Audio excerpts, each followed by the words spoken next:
Ici, nous allons donc débuter par la présentation pays de Madagascar et du...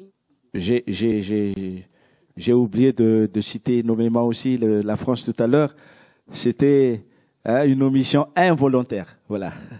Donc la France aussi est parmi vraiment les fidèles partenaires de Madagascar. Non, je voudrais revenir donc sur ce que monsieur le député honoraire vient de dire tout à l'heure. Lorsqu'on était à Papouasie, Nouvelle-Guinée, c'est là qu'on s'est posé la question, qu'est-ce qui va se passer après l'accord de Cotonou qui va prendre fin en 2020? C'est ça la grande question. C'est ça la grande question. Puisque l'Union européenne, les pays de l'Union africaine ont toujours aidé les pays d'Afrique, Caraïbes, Pacifique, mais après 2020, c'est sûr que ce partenariat va prendre une autre forme, qu'on le veuille ou non. C'est pour ça que tout à l'heure, j'ai parlé de la mobilisation de nos ressources internes. Nos pays regorgent de richesses, ça c'est sûr. Mais ce n'est pas, loin de moi, l'idée de nous donner des leçons, puisque nous savons tous où est-ce que nous en sommes actuellement. Si nous sommes encore là où nous sommes actuellement, c'est parce que nos richesses ont été mal gérées. C'est à nous maintenant de gérer équitablement nos richesses pour qu'elles soient vraiment au profit, pour que ça soit bénéfique à nos populations respectives. Donc là, j'ai donné juste une piste, mais il n'y a pas que nos richesses internes, mais il y a aussi d'autres ressources qu'on devrait puiser. Mais commençons d'abord par nous-mêmes. Nous devons compter d'abord sur nos propres efforts et ensuite, nous devons penser aux autres aides. Voilà donc juste pour confirmer ce que venez de dire tout à l'heure. Merci de nous l'avoir rappelé. Qu'est-ce que vous faites, qu'est-ce que vous avez prévu dans vos différents programmes lors donc de vos rencontres au sommet avec les différents chefs d'État des pays qui ont classé l'Afrique en zone rouge? Qu'est-ce que vous faites donc pour que ça change, en fait, pour qu'on déclasse donc ces zones, pour qu'ensemble donc des mesures de sécurité puissent être donc prises pour favoriser donc l'arrivée des investisseurs? Merci.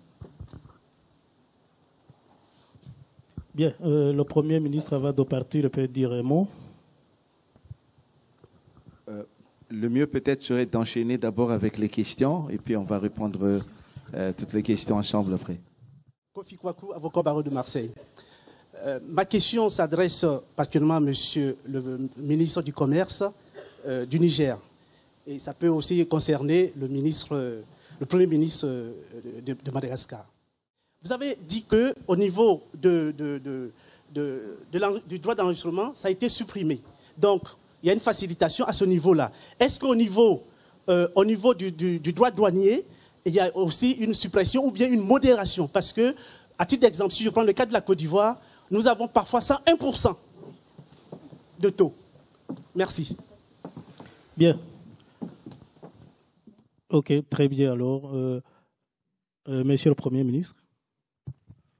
Bon, pour essayer de répondre brièvement donc à la question qui a été posée par notre avocat tout à l'heure, effectivement, lorsqu'on parle du cas de Madagascar, on a déjà pris pas mal de dispositifs justement pour sécuriser l'environnement des affaires. Et j'ai oublié de le citer tout à l'heure, il y a une loi aussi sur la sécurisation de l'environnement des affaires. Je ne me rappelle pas exactement le terme, mais il y a déjà cette loi à Madagascar. Mais je tiens à vous dire, le problème, ce n'est pas au niveau des lois. Les lois se valent, mais ce sont les hommes qui nous posent des problèmes. Et ce n'est pas tout seulement en Afrique, partout ailleurs. Ce sont les hommes. Donc,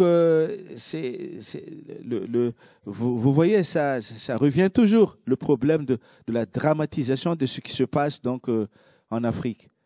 Bon, pour le cas de Madagascar, par exemple, puisque là, si vous voulez, actuellement, il y a, ça défraie la chronique. Dans les journaux, on dit que à Madagascar, c'est le capharnaüm organisé, tout ça, et que ça fait fuir les investisseurs. Mais ce n'est pas la réalité, justement. Ce n'est pas la réalité. C'est pour ça que moi, je tiens à vous rassurer, nous tous ici présents, qu'à Madagascar, il y a des choses qui marchent quand même. Je ne dis pas quand même, mais il y a des choses qui marchent. Mais on a toujours tendance à dramatiser les choses en disant bon, les investisseurs ne se sentent pas sécurisés, c'est pour ça que, bon, voilà, ils ne vont pas venir. Et là, je fais appel justement à votre... je tiens à faire appel justement à toutes les bonnes volontés et à vous également, si vous voulez investir vraiment dans ce secteur à Madagascar. Comme j'ai dit tout à l'heure, il y a beaucoup d'opportunités. Non, il n'y a pas de problème. Comme j'ai dit tout à l'heure, partout en ce moment, il y a des troubles, il y a des grèves.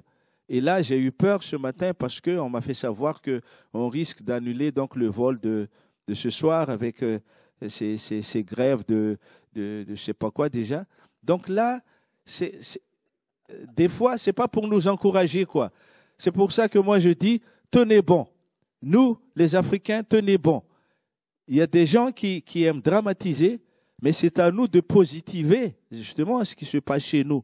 Puisque, comme j'ai dit tout à l'heure, c'est encourageant de voir cette fois-ci des chefs d'État, des chefs du gouvernement qui prennent en main la situation, qui se soucient vraiment des besoins de leur population. Ça fait du bien. Et je profite de l'occasion pour terminer là. J'ai oublié vraiment une information très, très importante. Cette année, Madagascar va abriter 2 sommets. En octobre, il y a le sommet du COMESA. Et en novembre, il y a le 16e sommet de la francophonie. Donc, monsieur le député honoraire, c'est un motif sérieux pour venir à Madagascar. Hein? Et vous êtes aussi tous cordialement invités donc à ces 2 sommets. Merci.